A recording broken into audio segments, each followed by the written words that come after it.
Të dashur qytetarë dhe qytetare, Edi Rama në monologën e mashtrimeve të dielës sërish nxori serialin e tyre pa u skuqur dhe pa u zverdhur.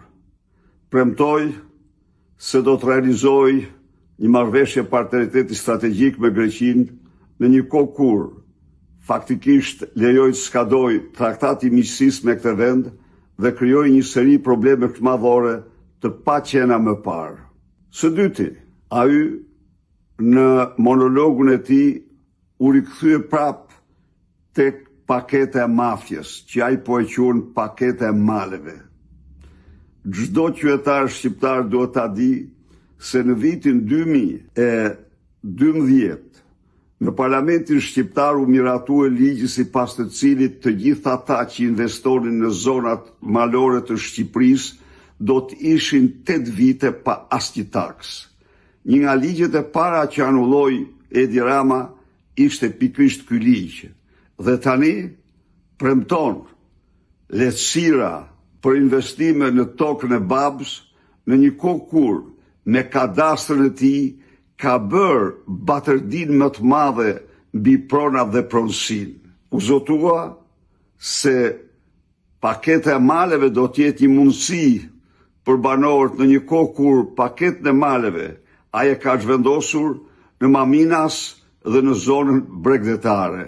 Në fjalën e tij premtoi për të gjithë ata që ndërmarrin nismen për dyfishuar ndërmarrjen e tyre se do ketë lehtësira. E vërteta është se ekonomia shqiptare është në kolaps, se prodhimi bujqësor dhe prodhimi industrial janë në recesion prej 2-3 vitesh. Ekonomia shqiptare mbahet nga aparate drogës me sektorin e ndërtimit me një tregues 3 herë më të lartë se në Bashkimin Evropian.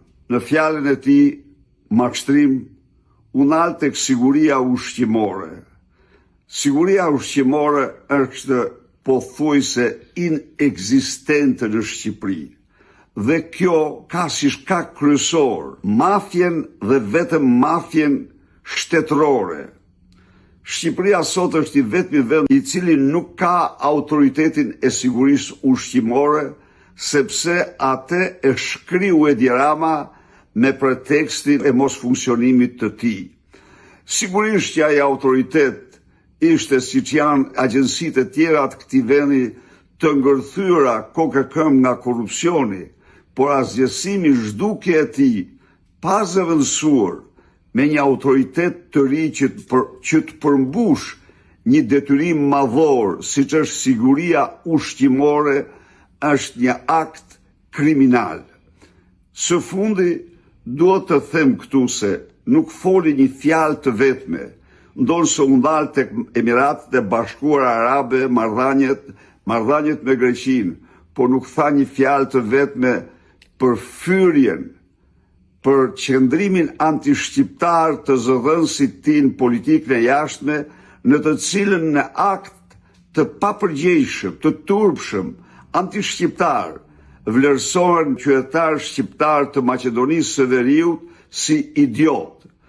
Heshtja dhe mosreagimi e Edi Ramës dëshmon se kjo deklaratë e ministrit tij të jashtëm është porosi e tij dhe e lidhur direkt me të, mbasi e vërteta është se ky reagim erdhi kur një portal i Maqedonisë Veriut kishte sulmuar Edi Ramën si një mafioz dhe tani pse nuk ngriheshin, pse nuk reagonin në demonstrata shqiptarët e Maqedonisë Veriut, shpallen idiot nga Edi Rama dhe ministri i tij. Akt i turpshëm antikombëtar.